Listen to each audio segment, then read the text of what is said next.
नमस्कार दोस्तों, पुनर्जागरण पढ़ रहे थे और पुनर्जागरण में हमने अभी तक क्या देख लिया है।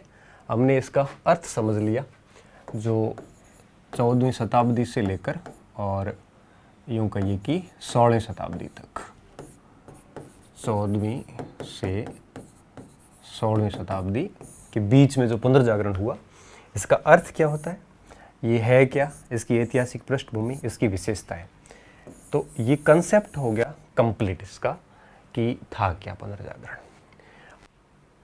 भारत का जब अपन पढ़ते हैं तो आपने पढ़ा होगा कि हमारे देश भारत में भी 19वीं शताब्दी के स्टार्टिंग के अंदर 1810-20 के आसपास राजा राम मोहन राय के काल से पुनर्जागरण आरंभ हुआ था।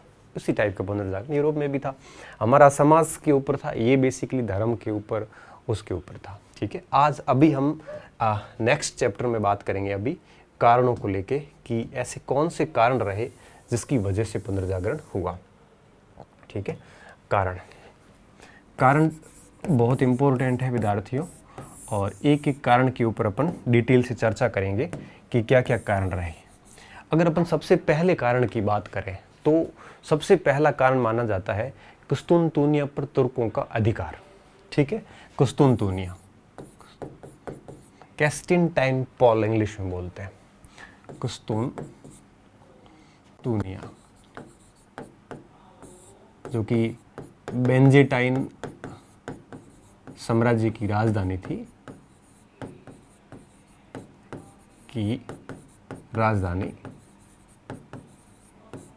पर तुर्कों का अधिकार। ठीक है, ये पहला कारण है। ये अधिकार हुआ है 1453 के अंदर। ठीक है, अब देखिए एक्चुअल में है क्या, इस बात को समझिए। अगर मैं कुस्तुनतुनिया की बात करूं तो मैंने बताया कि ये आपके बेंजेंटाइन साम्राज्य की राजधानी थी। आप इसको कह सकते हो पूर्वी रोमन साम्राज्य कह सकते हो आप इसको। रोम का पूर्वी भाग था आपके, तो पूर्वी रोमन भी इसको अपन कह सकते हैं। ठीक है, तो इससे हुआ क्या, अब इसको अपन मानचित्र पे ले आते हैं बात को। देखिए, हम ये इतिहास पढ़ रहे हैं। ठीक है, इसको मैं अलग मैप पे ले जाता हूँ। तो एक और मैप है हमारे पास, ये देखिए। इस साइड में अगर आप देख पा रहे हैं तो ये है बेंजेंटाइन साम्राज्य। ठीक है, और इसकी राजधानी है कुस्तुनतुनिया। ये ऊपर आप देख पा रहे हो तो ये बेंजेंटाइन साम्राज्य और इसकी राजधानी कुस्तुनतुनिया। और इसके जस्ट पास में इस साइड में ये पूरा का पूरा तुर्की का राज्य है, और ये टर्की है आपके यहाँ पे। ठीक है, ये यहाँ की बात कर रहे हैं हम। इसको काट के अपन अगर इस साइड लेते हैं तो ये तुर्की है, और तुर्की के अंदर जो साम्राज्य था वो आपको पता होगा ओटोमन साम्राज्य था। मुस्लिम शासन था पूरा का पूरा यहाँ पे, ओटोमन साम्राज्य। तो तुर्की, आपको पता होगा कि यूरोप, यूनान की सभ्यता, ये पूरी यूनान की सभ्यता ये पहले थी, फिर रोम की सभ्यता हुई। दर्शन के भाग में हमने अच्छे से पढ़ा था कि यूनान की सभ्यता और रोम की सभ्यता के बीच में लंबा संघर्ष चला। फिर यूनान की सभ्यता लगभग खत्म हो गई और पूरा रोमन साम्राज्य स्थापित हो गया। रोमन साम्राज्य का पूरी भाग ही बेंजेंटाइन साम्राज्य था। और फिर हमने ये भी देखा था कि रोम और सभ्यता और यूनान की सभ्यता के एक प्रकार से पतन के बाद में ईसाई धर्म का अस्तित्व आया, और उसी समय ये मुसलमानों के अटैक इनको कंटिन्यू झेलने पड़े थे। तो तुर्की जो है ये ओटोमन साम्राज्य के अधीन था, और यह आपके कुस्तुनतुनिया पर 1453 में अधिकार कर लेता है।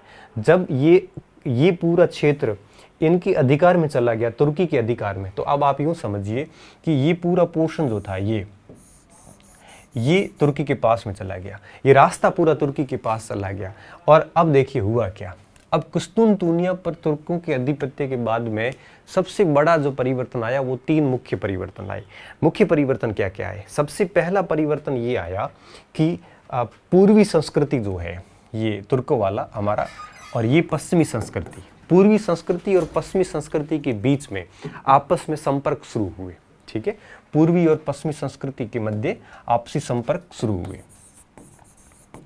पूर्वी व पश्चिमी संस्कृति।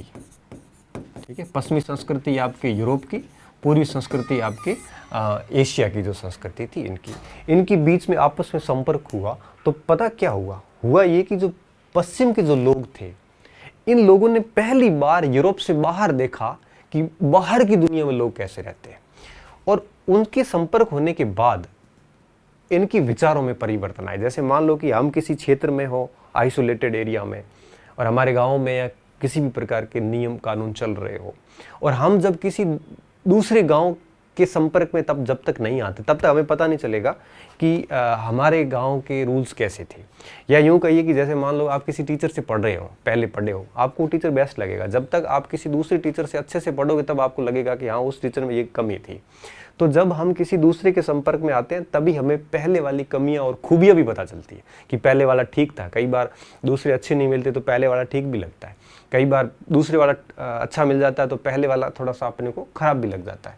तो पूर्व और पश्चिम की संस्कृति के बाद क्या हुआ, इनके बाद जो है पश्चिम की दुनिया ने, यूरोप की दुनिया ने पूर्व के कई सारे विचारों से एक प्रकार से उनको नवीन विचारों का एक प्रकार से ज्ञात हुआ। तो नवीन विचार प्रदान हुए, उदार विचार थे, नवीन विचार प्राप्त हुए। एक तो ये हुआ। दूसरा क्या हुआ, दूसरा ये हुआ कि जो ओटोमन साम्राज्य था, मुस्लिम शासक थे, यहाँ पे काफ़ी अत्याचार काफ़ी थे। ये मुस्लिम शासक काफ़ी एक प्रकार से आक्रमणकारी हुआ करते थे उस समय, तो अत्याचार बहुत होता था। और इन ओटोमन साम्राज्य के अत्याचार के कारण अब जब अत्याचार होते हैं ना, तो बुद्धिजीवी लोग उस जगह अशांत क्षेत्र पे रहना नहीं चाहते। आपको पता होगा अमेरिका कैसे बना था। जब यूरोप के अंदर धर्म सुधार आंदोलन की लड़ाई झगड़े चल रहे थे तो यूरोप के इंटेलेक्चुअल लोग सारे के सारे अमेरिका चले गए थे, और ये लोग अमेरिका जाके बस गए। और अमेरिका आज भी इंटेलिजेंट है। क्यों? क्योंकि यूरोप की जो क्रीम थी, वो क्रीम ही आपके यूरोप की अशांतियों से, झगड़ों से, लड़ाइयों से परेशान होकर अमेरिका आई थी। तो अब आप समझ सकते हो कि अमेरिका होशियार क्यों है। तो होशियार व्यक्ति जो होते हैं, तो इंटेलेक्चुअल लोग होते हैं, वो ऐसे यूं कहिए कि ऐसी अशांत क्षेत्र में रहना नहीं चाहते। तो कंटिन्यू जब इनके अत्याचार बढ़े ओटोमन साम्राज्य के, तो बुद्धिजीवी लोग जो थे, जो इंटेलेक्चुअल लोग थे, ये बुद्धिजीवी लोग आपके बुद्धिजीवी लोग यूरोप के अंदर आ जाते हैं।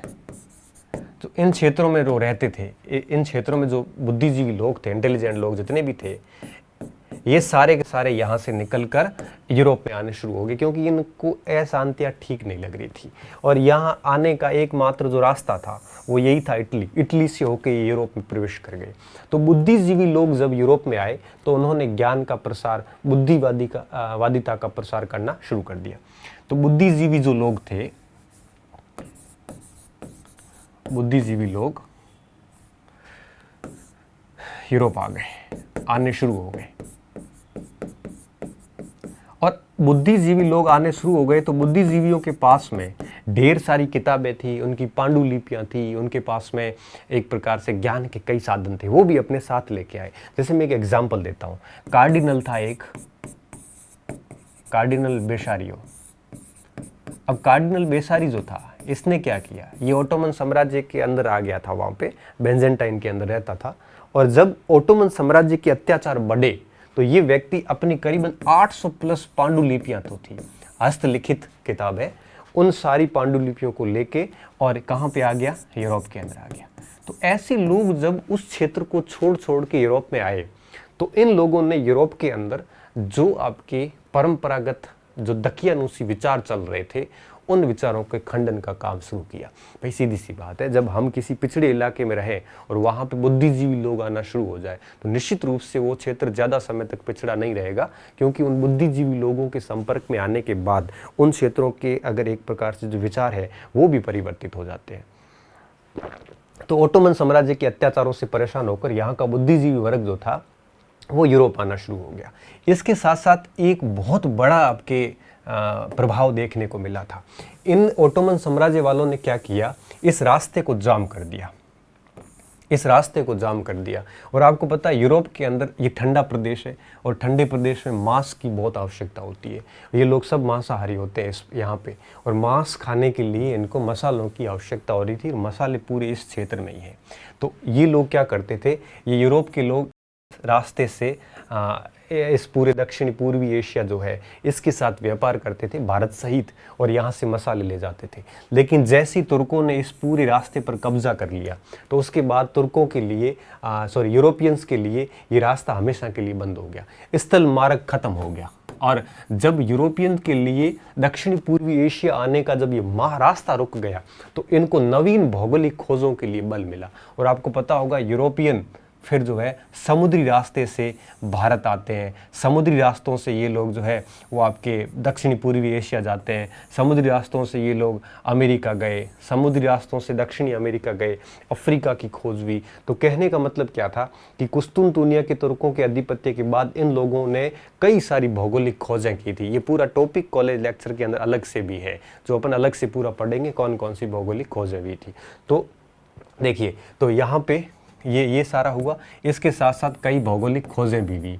भौगोलिक खोजें क्यों हुई? क्योंकि उन्होंने जो रास्ता था एशिया और यूरोप के बीच के व्यापार का रास्ता वो जाम कर दिया। स्थल मार्ग, वायु मार्ग तो उस समय था नहीं, तो जल मार्ग ही बचा, और जल मार्गों की सहायता से उन्होंने कई भौगोलिक क्षेत्र खोज दिए। और भौगोलिक क्षेत्रों की जब खोज हुई तो नवीन क्षेत्रों, नवीन लोगों के संपर्क में आने से भी यूरोप का बौद्धिक जागरण हुआ। तो पुनर्जागरण के पीछे सबसे अहम घटना जो मानी जाती है वो मानी जाती है कुस्तुनतुनिया पर तुर्कों का आधिपत्य। विद्यार्थियों, तो कई बार ये प्रश्न पूछा जाता है कि पुनर्जागरण का आरंभ किस घटना से माना जाता है? पुनर्जागरण का आरंभ इसी घटना से माना जाता है।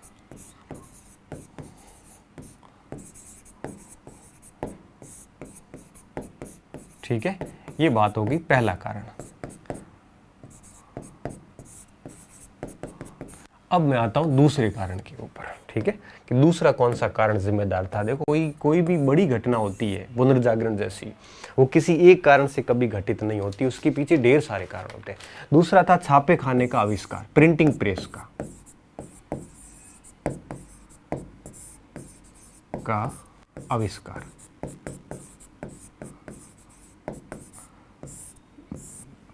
देखो, प्रिंटिंग प्रेस का आविष्कार कैसे हुआ? पहले क्या था, ईसाइयों की जो धर्म ग्रंथ है वो ओल्ड टेस्टामेंट, मतलब न्यू टेस्टामेंट तो बाद में आया, बाइबल का ओल्ड टेस्टामेंट भाग उस समय प्रचलन में था।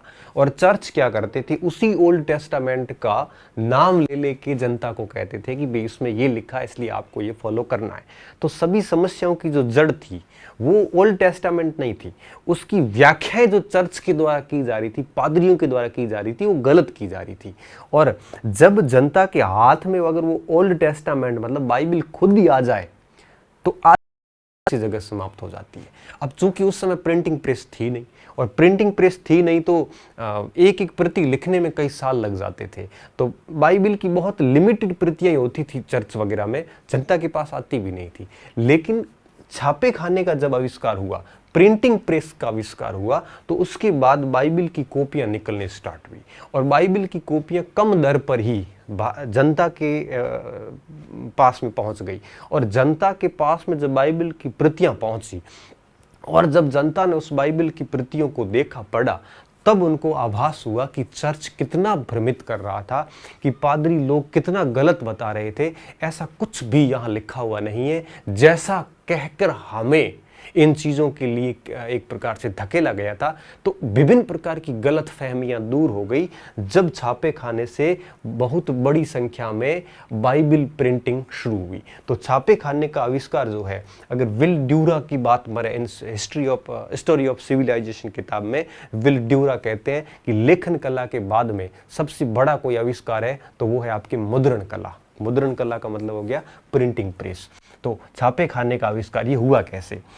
जॉन गुटनबर्ग ये व्यक्ति थे छापे खाने के आविष्कारक। जॉन गुटनबर्ग थे जर्मनी के रहने वाले। इनको क्या किया था?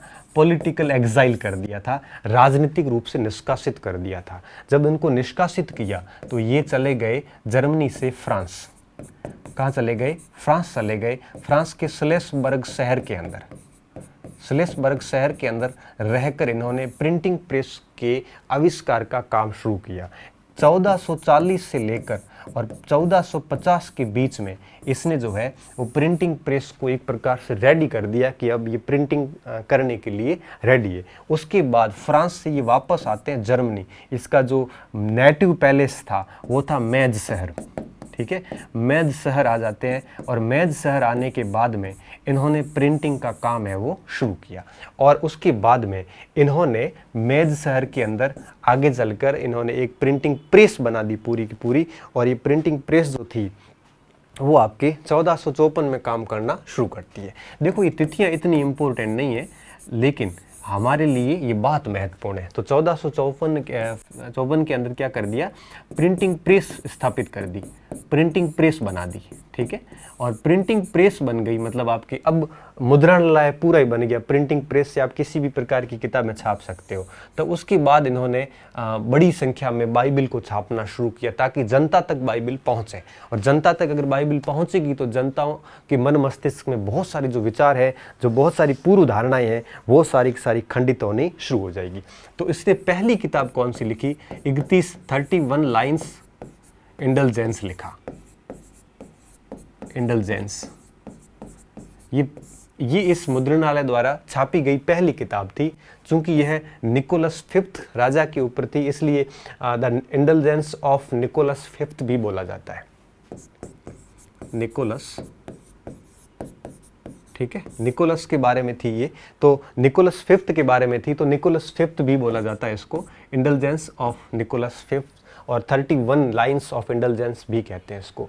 ये पहली पुस्तक थी जो इस प्रिंटिंग प्रेस के द्वारा प्रकाशित हुई।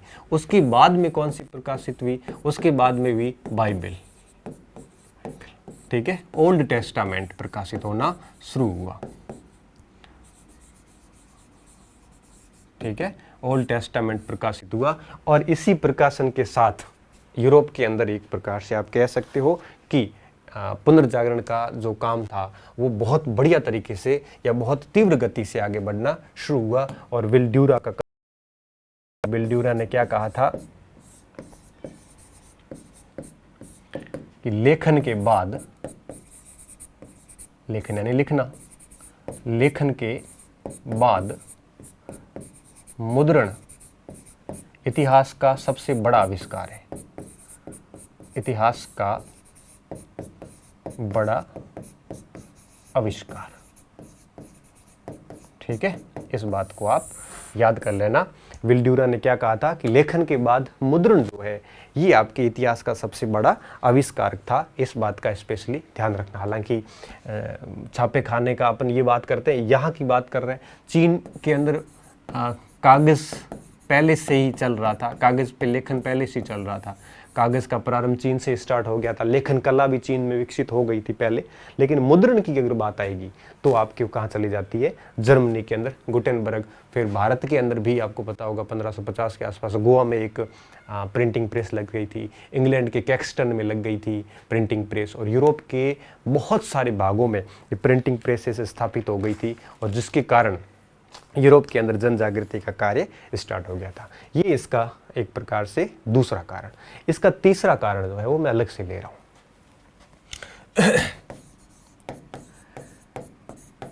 इसका तीसरा कारण आता है धर्म युद्ध। धर्म युद्ध को इंग्लिश में कहते हैं क्रूसेड। क्या कहते हैं, क्रूसेड कहते हैं। अब देखो धर्म युद्ध, अब धर्म युद्ध का देखो नाम से पता चल रहा है कि धर्म युद्ध है तो दो धर्मों के बीच में हुआ होगा।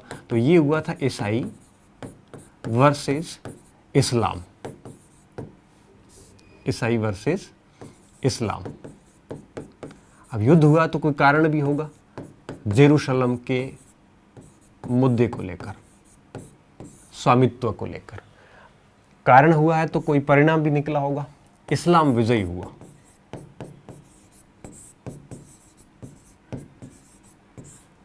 अब धर्म युद्ध हुए हैं तो धर्म युद्ध एक तो होता नहीं, उसके बीच में पूरी की पूरी श्रृंखला होती है।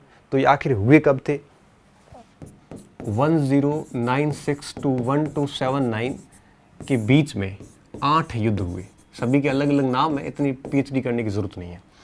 8 युद्ध हुए थे टोटल, ठीक है। अच्छा, इसका क्या परिणाम निकला, इसके कारण कैसे हुआ, पुनर्जागरण। तो देखो, अगर अपन जेरूसलम की बात करें तो यहाँ पे क्या हुआ, जैसे ही ईसाई धर्म पराजित हुआ तो सबसे ज्यादा किसी की प्रतिष्ठा पर धब्बा लगा तो चर्च की प्रतिष्ठा में गिरावट आई। चर्च की प्रतिष्ठा में क्या हुआ, गिरावट आई। अब आपके चर्च को, लोगों को जवाब देना पड़ रहा था कि हम हारे क्यों। तो यहाँ पर एक प्रकार से आप सीधा सा सिंपल सा कह सकते हो कि ईसाई धर्म के ऊपर एक प्रकार से चोट लगी थी और लोग जो है वो चर्च के ऊपर अब सवाल करना शुरू कर रहे थे। ये सबसे बड़ी बात थी। अभी तक तो चर्च की हर बात को स्वीकार किया जाता था और अब लोग जो है चर्च के ऊपर संदेह करना शुरू कर लेते हैं। प्लस दूसरी बात, यूरोपियन संस्कृति का एशियन संस्कृति से संपर्क हुआ। एशिया की संस्कृति से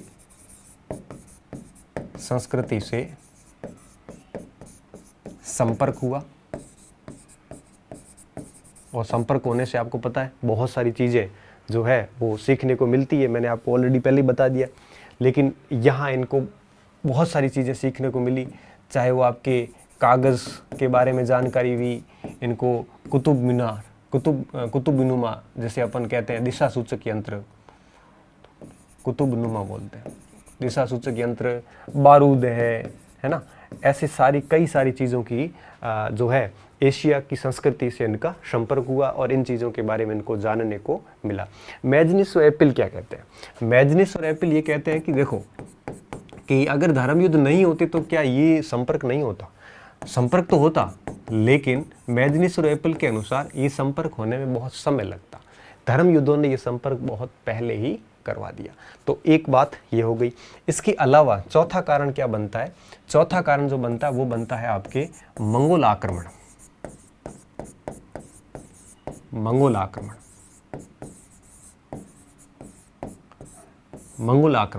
आक्रमण का क्या मतलब हुआ यहाँ पे? देखो, मंगोल शासक जो थे, जैसे कुबलाई खान, उस समय कुबलाई खान था, और कुबलाई खान हो चाहे कोई भी मंगोल शासक हो, ये अपने दरबार में क्या करते थे? विद्वान रखते थे। अपने दरबार में विद्वानों को आश्रय दिया जाता था।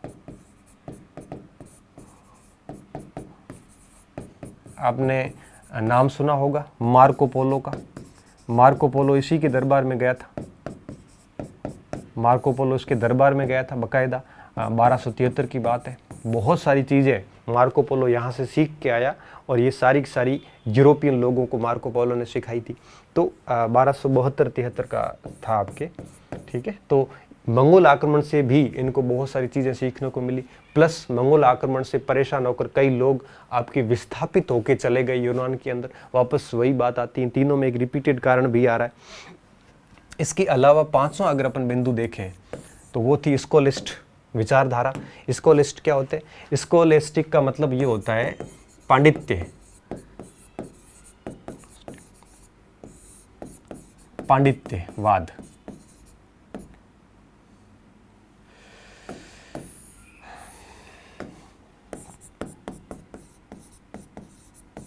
पांडित्यवाद, ठीक है। इसमें क्या होता है? इसमें अरस्तु के तर्क व ऑगस्टाइन, सिटी ऑफ गॉड के जो लेखक थे, ऑगस्टाइन, सिटी ऑफ गॉड लिखी थी ऑगस्टाइन ने, और सिटी ऑफ गॉड में इन्होंने पूरा धर्म का शासन ही लिखा है। ऑगस्टाइन के धर्म विचार का संयोग, यूँ कहिए कि संकलन था, या ऐसे कहिए कि मिश्रण था। क्या था? मिश्रण था कि केवल धर्म ही नहीं और केवल तर्क भी नहीं। तो इन्होंने तर्क पर भी बल दिया और धर्म पर भी बल दिया। इन दोनों की मिश्रित विचारधारा थी, उसे स्कोलिस्ट विचारधारा कहते हैं। रोजर बेकन इसी विचारधारा से संबंधित थे, ठीक है। रोजर बेकन, हालांकि रोजर बेकन इसके विरोधी थे अरस्तु के, और रोजर बेकन ने अरस्तु के बारे में कहा था अगर मेरे पास अधिकार होता तो अरस्तु की सारी किताबें जला देता, किताबें जला देता, ऐसा रोजर बेकन ने कहा था, ठीक है। कई बार परीक्षा में प्रश्न आता है और रोजर बेकन और फ्रांसिस बेकन दोनों नाम हो जाते हैं, तो हमारे लिए काफ़ी दिक्कत हो जाती है कि रोजर बेकन मानना है कि फ्रांसिस बेकन। तो ये रोजर बेकन का है कि अरस्तु की किताबें मेरे हाथ में होता तो मैं जला देता। सत्य सत्ता की पुत्री नहीं वरन समय की पुत्री है, वो फ्रांसिस बेकन का कथन है, ठीक है। 5 कारण हो गए मेन। इसके अलावा अगर अपन छोटे मोटे और कारण देखें तो और भी कई सारे कारण थे, जैसे नगरों का विकास हो गया था, मध्यम वर्ग पैसे वाले लोगों का उदय हो रहा था, मध्यम वर्ग का उदय हो रहा था, इससे सामंतवाद खत्म हो रहा था, एक प्रकार से सामंतवाद का ह्रास हो रहा था व्यापारिक समृद्धि के कारण। तो इन चीज़ों ने भी एक प्रकार से व्यापार वाणिज्य में वृद्धि हो रही थी, व्यापार वाणिज्य बढ़ रहा था, व्यापार वाणिज्य बढ़ना, ठीक है, ये सारे कारण भी एक प्रकार से अपन कह सकते हैं कि पुनर्जागरण को बढ़ाने में सबसे ज़्यादा योगदान देते हैं। तो देखिए ये सारे के सारे कारण हो जाते हैं पुनर्जागरण को बढ़ाने के। आप समझ गए होंगे, कुस्तुनतुनिया पर तुर्कों का आधिपत्य, छापे खाने का आविष्कार, उसके बाद धर्म युद्ध, उसके बाद मंगोल आक्रमण, ये स्कॉलास्टिक पांडित्यवाद की एक प्रकार से जो है ये विचारधारा, फिर नगरों का विकास, फिर मध्यम वर्ग का उदय, सामंतवाद का पतन, व्यापार वाणिज्य में वृद्धि, ये सारी की सारी चीज़ें जो है, भौगोलिक खोजें, ठीक है, भौगोलिक खोजें अलग पार्ट है तो पूरा वहाँ पे लेंगे अपन। भौगोलिक खोजें, ये 10 कारण बनते हैं मेजर आपके पुनर्जागरण के, और ये कारण कई बार पूछते हैं निम्नलिखित में से कौन सा कारण पुनर्जागरण के लिए जिम्मेदार था या नहीं था। देखो ये सारे कारण हो गए। अब हम बात करेंगे कि यह आपके इटली में ही क्यों हुआ, ठीक है। सबसे पहला और सबसे इम्पोर्टेंट पॉइंट कि इटली में होने के पीछे रीज़न क्या था। देखो सबसे पहली बात विद्यार्थियों, ये शहर है फ्लोरेंस। कौन सा शहर है? फ्लोरेंस शहर है। और फ्लोरेंस शहर कहाँ पे आया हुआ है? इटली के अंदर। फ्लोरेंस शहर इटली में आया हुआ है, और फ्लोरेंस को आपके विद्वानों की नगरी कहा जाता है। क्या कहा जाता है? विद्वानों की नगरी, विद्वानों की नगरी कहा जाता है।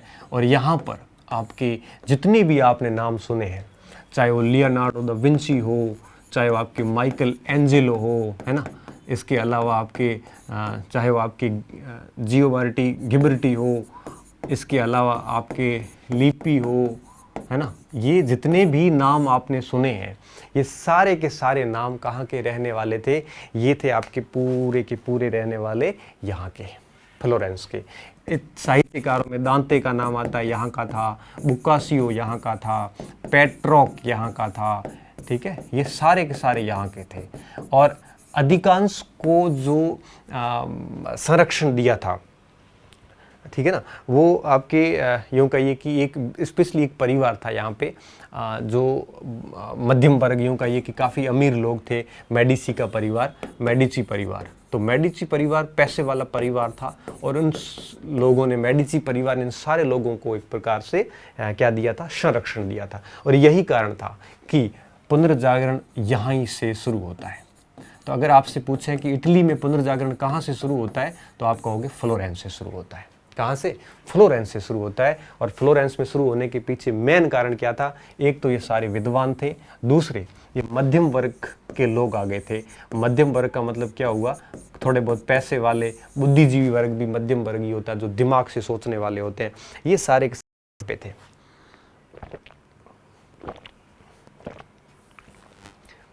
मैकियावेली भी यहीं का था, मैकियावेली भी यहीं का था, डोनेतोलो भी यहीं का था,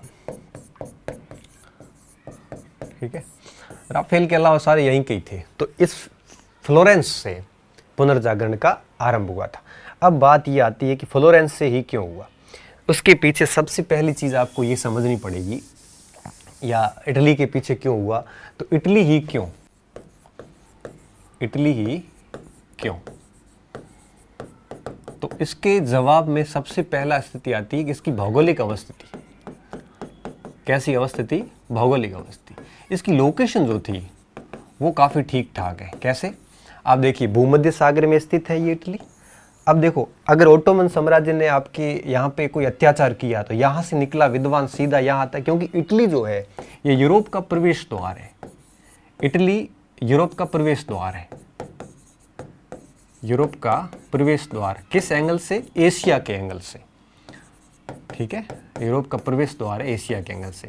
तो एशिया से कोई व्यक्ति अगर प्रताड़ित होगा और अगर वो यूरोप आना चाहता है तो उसको किस रास्ते से होके आना पड़ेगा? इटली होके आना पड़ेगा। तो यहाँ से होके ये अंदर घुसते थे।